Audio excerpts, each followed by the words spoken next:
মাল্টা চাষ করে প্রায় ৩০ লাখ টাকা আয় করছেন শাহিন আক্তার তুহিন। আমার যদি এখন ১৫ লক্ষ টাকা খরচ হয়, যদি ভালোভাবে বেচতে পারি ৩০-৪০ লাখ টাকা আমার আসবে। পদ্মার বুকে জেগে ওঠা চরে এই মাল্টা চাষ করে সফল হয়েছেন এই চাষি।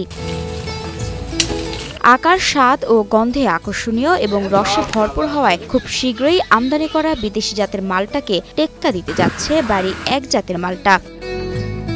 প্রথমে চাকরিতে জীবন চালাতেন তুহিন, পরবর্তীতে শখের বশে আপেল, কুল ও পেয়ারা চাষ শুরু করেন তিনি। আজ থেকে ১৫-২০ বছর আগে একটা চাকরি করতাম। চাকরির পাশাপাশি এই আপেল, কুল শখের বশে করছিলাম। চাকরি ছাড়িয়ে দিয়ে আস্তে আস্তে বাগান করতে করতে আমার এক পর্যায়ে পেয়ারার বাগান দিয়ে, আপেল কুল দিয়ে, বাউ কুল দিয়ে, নারকেলের কুল দিয়ে ৭০ বিঘা বাগান হয়েছিল। তবে পেয়ারা, কুল সহ অন্যান্য ফলের আবাদ করে খুব একটা লাভের মুখ দেখেননি তুহিন। এরপরে তিনি মাল্টা আবাদে আগ্রহী হন। প্রথম বছরের সফলতায় ধীরে ধীরে মাল্টা চাষের জমির পরিধি বাড়াতে থাকেন তিনি। এবছর ১৮ বিঘা জমিতে মাল্টার আবাদ করেছেন তিনি। মাল্টার বাগানের খোঁজ পাই, সেখানে দেখে আসার পরে মাল্টার বাগান করি। ১৮ বিঘা মাল্টার বাগান করার পর আজকে ৪ বছর ফলন দিচ্ছে। গত ৪ বছর পদ্মা নদীর চরের জমিতে বাড়ি এক জাতের মাল্টা আবাদ করছেন তুহিন। দেশের মাটিতেই ভাগ্য বদলেছেন তিনি। বছরে ২০ লাখ টাকাও ইনকাম করতে পারি। আমার কোন দেশে আমার ২০ লাখ টাকা ইনকাম হবে যায় আসে? আমি বাড়ির ভাত খাবো, বাড়িতে থাকবো, বউ ছেলে পেলের সঙ্গে।